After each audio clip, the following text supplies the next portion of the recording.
Pemilih muda menjadi salah satu elemen krusial dalam pemilu 2024. Dengan jumlah yang cukup banyak, suara mereka menjadi rebutan untuk kemenangan pasangan calon. Pesta demokrasi untuk memilih presiden dan wakil presiden Indonesia tinggal menghitung hari. Pada tahun politik, suara generasi muda selalu menjadi rebutan, tak terkecuali generasi Z.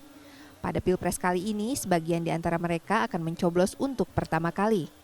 Beberapa anak muda Gen Z di Bandung, Jawa Barat, mengaku cukup tertarik memantau tahapan pemilu 2024 beserta kandidat yang bertarung. Rekam jejak pasangan calon menjadi hal utama bagi mereka untuk memastikan pilihan. Oke, jujur kali ini tuh kali pertama aku milih ya. Jadi aku lumayan background checking juga dan juga ngelihat visi misi dan juga program kerja dari masing-masing paslon.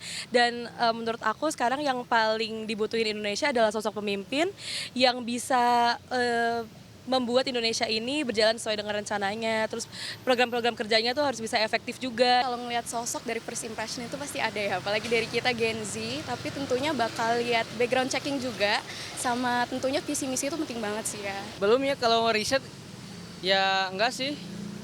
Ya paling ya saya memilih sesuai yang mungkin yang visi misinya bagus gitu jelas. Ya. Berdasarkan data dari daftar pemilih tetap Komisi Pemilihan Umum Kota Bandung, generasi Z atau mereka yang lahir antara 1997 dan 2012 berjumlah 408.000 orang. Kelompok ini menempati urutan ketiga terbanyak setelah generasi milenial dengan total 612.000 orang dan generasi X yang berjumlah 541.000 orang. KPU Kota Bandung melakukan sejumlah upaya untuk meningkatkan partisipasi pemilih muda, terutama Gen Z.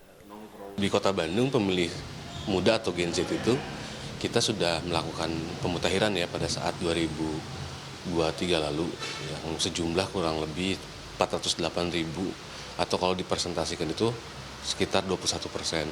Sejauh ini kita sudah melakukan sosialisasi ya, termasuk ke sekolah, ke kampus-kampus juga. Kita selalu melakukan sosialisasi untuk meningkatkan partisipasi dari pemilih itu sendiri. Selain sosialisasi Dari medsos juga kita selalu mensosialisasikan juga untuk ajakan memilih pada saat nanti 14 Februari. Menurut dosen ilmu politik Universitas Padjadjaran Firman Manan, pemilih muda termasuk Gen Z sebenarnya memiliki ketertarikan cukup tinggi terhadap pemilu. Namun ketertarikan tersebut belum tentu akan menjadi dorongan untuk ikut memilih pada 14 Februari nanti. Ia mengatakan butuh usaha ekstra dari partai politik dan para kandidat agar pemilih muda mau memberikan suara mereka pada pemilu nanti. Apalagi saat ini citra partai politik dinilai buruk dengan banyaknya kasus korupsi. Hal ini membuat anak muda enggan berpartisipasi dalam pemilu. Saya pikir ada 3 hal ya yang membuat pemilih muda itu akan tertarik. Pertama adalah isu-isu yang dekat dengan anak-anak muda. Misalnya isu soal pendidikan, isu soal lapangan pekerjaan. Kedua, isu-isu yang terkait dengan values, dengan nilai. Karena anak muda itu kan punya idealisme. Misalnya isu soal korupsi. Yang ketiga, isu masa depan. Karena masa depan kan punya anak muda. Nah, misalnya soal lingkungan hidup.